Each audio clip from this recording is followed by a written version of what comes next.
যখন হবেন ওইখানেও আনন্দ করবেন, কারণ সামনে আরাম আসতেছে। সুবহানাল্লাহ পড়েন। মুমিনের হারাবার কিছু নাই, দুঃখ পাওয়ার কিছু নাই। মুমিন অসুস্থ হলে অসুস্থতার মাধ্যমে তার রোগের মাধ্যমে তার গুনাহ ঝরে যায়, সে আল্লাহর কাছে প্রিয় হয়ে ওঠে। সোশ্যাল মিডিয়ায় পারে একটা মানুষকে বাঁচিয়ে রাখতে, আবার সোশ্যাল মিডিয়ায় পারে একটা মানুষকে শেষ করে দিতে। তার বড় উদাহরণ বিন্দিয়া সাজগরের ফাতেহা মৌরিন আপু, যাকে আমরা সকলে বিন্দিয়া আপু নামে চিনি। বিন্দিয়া আপু বর্তমানে এখন ইসলামিক পথে এসেছে, এটা নিয়ে যেন কিছু মানুষের সহ্য হচ্ছে না। প্রতিনিয়ত তাকে নিয়ে নানা রকমের কটূক্তিমূলক কথা বলছে, বাজে আচরণ করছে তার সাথে। একসময় কিন্তু সে খোলামেলা পোশাকে ছিল, নানা রকম ভিডিও করতো, সোশ্যাল মিডিয়ায় অ্যাক্টিভিটি করত, তখন মানুষের ঠিকই হজম হতো। কিন্তু এখন যখন সে ইসলামের পথে এসেছে, মার্জিত ড্রেস পরা শুরু করেছে, যখন সে বোরকা পরিধান করা শুরু করেছে, তখনই যেন কিছু মানুষের এটাই যেন সহ্য হচ্ছে না। নানাভাবে প্রতিনিয়ত তাকে নিয়ে নানা বাজে বাজে মন্তব্য করছে। কেন বোরকা পরে বুক ঢাকেনি, মাথায় হেজাব পরেছে, কেন হেজাব বুকে না দিয়ে মাথায় দিয়েছে, এরকম বাজে বাজে মন্তব্য। আবার অনেকেই বলেছে যে ইসলাম ধর্ম গ্রহণ করলে বা যদি ইসলামের পথে আসে তাহলে সেভাবেই আসুক, হাত পায়ে মোজা পড়ুক একটা মানুষ। কথা হলো কখনোই কিন্তু এক লাফে তাল গাছের মাথায় উঠে যেতে পারে না, উঠতে হলে তাকে আস্তে ধীরেই উঠতে হবে। বিন্দিয়া আপু কিন্তু সেই পথটাই বেছে নিয়েছিল।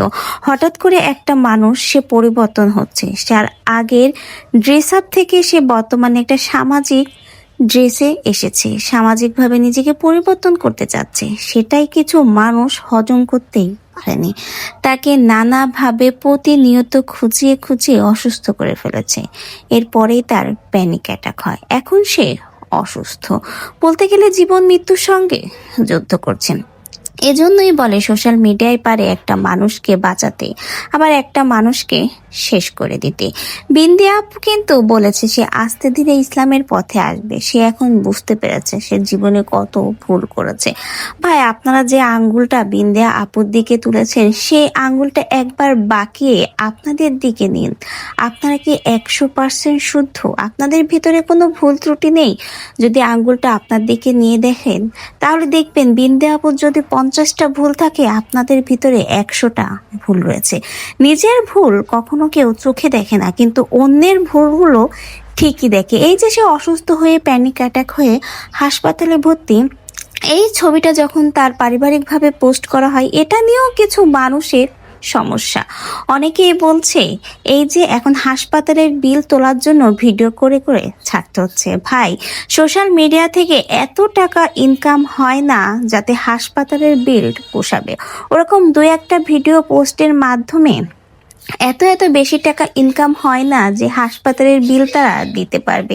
যারা সোশ্যাল মিডিয়াতে কাজ করে তারাই জানে যে কেমন ইনকাম হয়। এই সকল বাজে বাজে কথা বলে মানুষ তাদের বাজে মনোভাবেরই প্রকাশ দেয়। কিছু মানুষ আছে সোশ্যাল মিডিয়াতে ঢুকলেই একটা পোস্ট বা ভিডিও সামনে আসলেই কমেন্ট করে চলে যায়। কি বললো না বললো একবারও ভেবে দেখেন। আপনি যে মুখের কথাটা বের করেছেন, আপনি কি পারবেন সেই কথাটা আবার ফিরিয়ে নিতে? কখনোই পারবেন না। কিন্তু আপনার সেই মুখের কথাটা যে অন্য একজনকে কষ্ট দিতে পারে, একবারও কি ভেবে দেখেছেন? অন্যের ভুলগুলো আমরা খুব ভালোভাবে নিখুঁতভাবে খুঁজে দেখতে পারি, কিন্তু নিজের যে কত কত ভুল রয়েছে একটা বারও কিন্তু আমরা সেটা একবারও খুঁজে দেখিনি। অন্যের ভুল খোঁজার থেকে নিজের ভুলটা খুঁজে দেখা ভালো, কারণ অন্যরা চেষ্টা করছে, সে তো চেষ্টা করছে ইসলামের পথে আসার। আপনিও চেষ্টা করুন, অন্যকে না খুঁজিয়ে নিজে ভালো হন, তাহলে দেখবেন সব ভালো। মানুষ একবারেই কিছু পারে না, সেও পারে না, সে আস্তে আস্তে চেষ্টা করছে। এটাই কিছু মানুষ যেন মেনে নিতে পারছে না। সে একসময় যখন হাতাকাটা ড্রেস পরতো, উগ্রভাবে চলাফেরা করতো, এটাই কিছু মানুষ ভালোভাবে নিয়েছিল, কিন্তু এখন ইসলামের পথে এসেছে, এটাই যেন কিছু মানুষের একদম গায়ে কাটা দিচ্ছে। তো ভাই, এভাবে মানুষের পিছে না লেগে নিজে একবার ভালো হন। নিজে ভালো হলে দেখবেন জগৎ ভালো। তো ভাই, আমরা সকলেই বিন্দিয়া আপুর জন্য দোয়া করি, সে যেন খুব দ্রুতই সুস্থ হয়ে যায়।